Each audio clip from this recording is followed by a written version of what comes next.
Do you know that sports injuries can be managed very well by a day care procedure called keyhole surgery? Hi, I am Dr. Nikunj Agrawal, Senior Consultant and Unit Head at Max Multi-Speciality Center, Noida. तो sports injuries होती क्या हैं?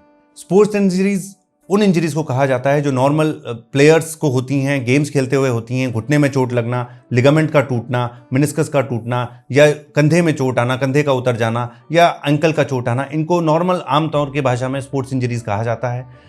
इसके अलावा ये सारी injuries normal इंसानों को भी हो सकती हैं। सीढ़ियाँ से उतरते समय घुटना मुड़ जाना, या रोड ट्रैफिक एक्सीडेंट्स में घुटने का लचक खाना, या कंधे का उतरने की वजह से हमारी गादियाँ फट जाती हैं, या फिर लिगामेंट में चोट आ जाती है, लिगामेंट टूट जाता है, जिसका रिपेयर करना बहुत ज़्यादा ज़रूरी और आवश्यक हो जाता है। आजकल नई तकनीक जिसको हम आर्थ्रोस्कोपी कहते हैं, जिसको दूरबीन द्वारा करी गई सर्जरी कहते हैं, उसकी मदद लेके हम बहुत ही इफेक्टिव तरीके से इनका इलाज कर सकते हैं और मरीज को ज़्यादा दिन हॉस्पिटल का स्टे भी नहीं करना पड़ता है। एक दिन सुबह भर्ती होकर 8 बजे आधे 1 घंटे की सर्जरी करके सेम डे हम पेशेंट को डिस्चार्ज कर सकते हैं और धीरे धीरे प्रॉपर फिजियोथेरेपी और रिहैबिलिटेशन के जरिए पेशेंट अपनी नॉर्मल एक्टिविटीज़ करना शुरू कर देता है और धीरे धीरे विदिन 2 to 3 मंथ्स हम उनको स्पोर्ट्स में दोबारा पार्टिसिपेट करने में मदद कर सकते हैं।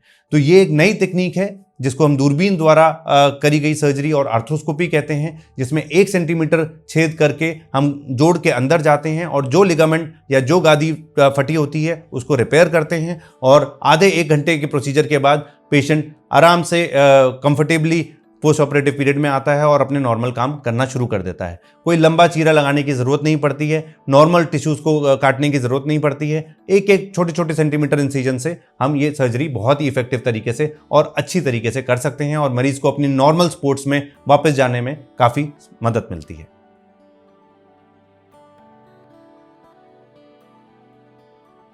Subscribe to our YouTube channel and press the bell icon to get the latest healthcare updates.